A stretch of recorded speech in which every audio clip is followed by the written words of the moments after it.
Selamat pagi semua. Assalamualaikum warahmatullahi wabarakatuh. Pada pertemuan kali ini saya akan membahas kisi-kisi untuk UTS di mata kuliah Perancangan Sistem Informasi. Pada soal UTS ini sudah saya perlihatkan ya, harapan saya kalau kalian lihat soalnya, kalian bisa langsung mengerjakan, jadi nanti pas UTS bisa langsung dikumpulkan. Nah, soalnya itu studi kasus Sistem Informasi Manajemen Perpustakaan. Nah, di sini sistem informasi manajemen perpustakaan itu merupakan sistem informasi yang mengelola informasi yang diperlukan dalam suatu perpustakaan yang meliputi ada pendaftaran pustaka, anggota, dan proses peminjaman pustaka. Nah, aturannya yang harus diatasi oleh sistem informasi manajemen perpustakaan yang akan dimodelkan yaitu pustaka dapat memilih dari satu pengarang. Kemudian anggota dapat memiliki lebih dari satu nomor telepon. Seorang anggota dapat melakukan sebuah peminjaman dalam satu waktu dan boleh lebih dari satu pustaka. Seorang anggota dapat mengembalikan pustaka yang dipinjam dalam waktu yang bersamaan walaupun pustaka-pustaka itu dipinjam pada waktu yang sama.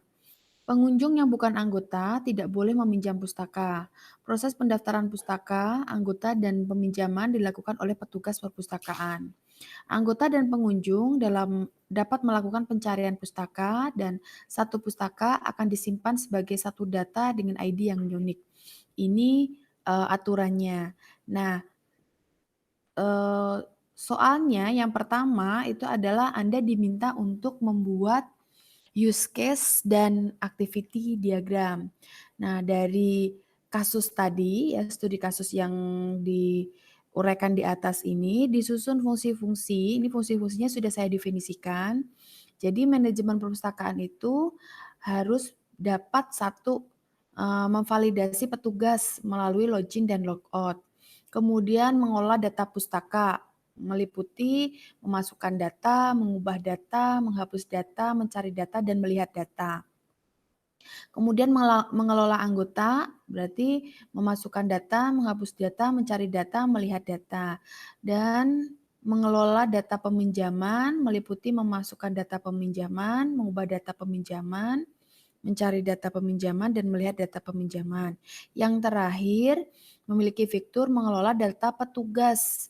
Untuk petugas yang memiliki hak akses untuk mengelola data tersebut meliputi ya, ini tugasnya dapat memasukkan data petugas baru, mengubah data petugas, menghapus data petugas, mencari data petugas, dan melihat data petugas.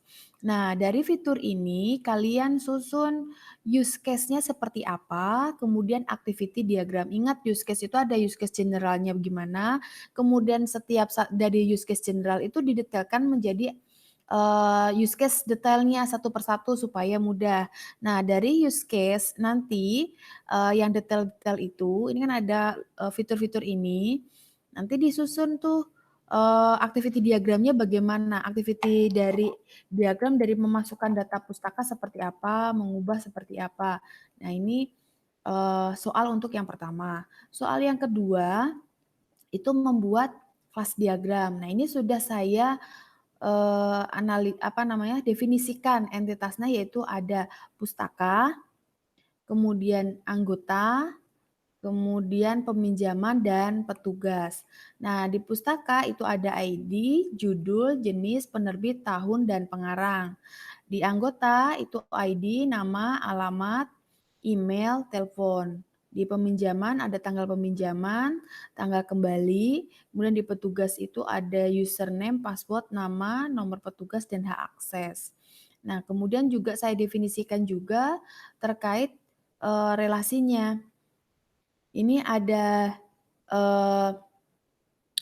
dipinjam dalam peminjaman, maksudnya adalah relasi antara entitas pustaka dan entitas peminjaman di mana memiliki makna bahwa pustaka dipinjam oleh anggota dan disimpan pada entitas peminjaman. Jadi ingat ya relasinya ini, yang perlu Anda pahami adalah di sini di deskripsinya. Nanti di sini ada kardinalitas antara entitas pustaka dengan entitas peminjaman itu adalah one to many. Karena sebuah pustaka dapat terlibat dengan banyak peminjam. Kemudian melakukan peminjaman, yaitu merupakan relasi antara entitas anggota dan entitas peminjaman di mana memiliki makna bahwa anggota melakukan peminjaman pustaka dan disimpan pada entitas peminjaman.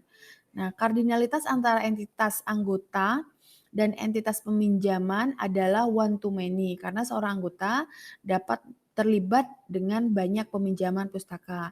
Nah, berdasarkan dua tabel ini, silahkan dibuat kelas diagramnya. Kemudian untuk soal yang terakhir itu data flow diagram. Nah, berdasarkan semuanya kan ini sudah ketahuan ya entitasnya apa, kemudian relasinya apa ke sistem itu. Nah, Anda menyusun data flow diagramnya.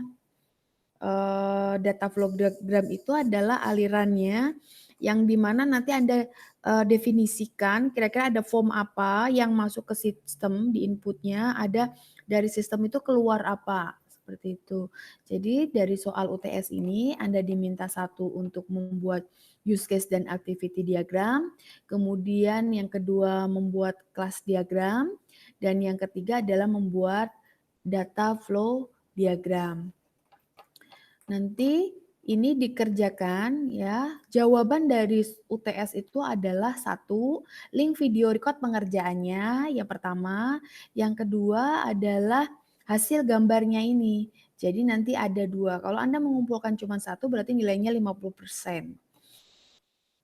Itu saja. Kalau ada pertanyaan silakan di komen di bawah video atau ditanyakan di grup WhatsApp mata kuliah. Saya tutup untuk pertemuan ini. Semoga kalian bisa mengerjakan UTS-nya lancar dan tepat waktu. Wassalamualaikum warahmatullahi wabarakatuh.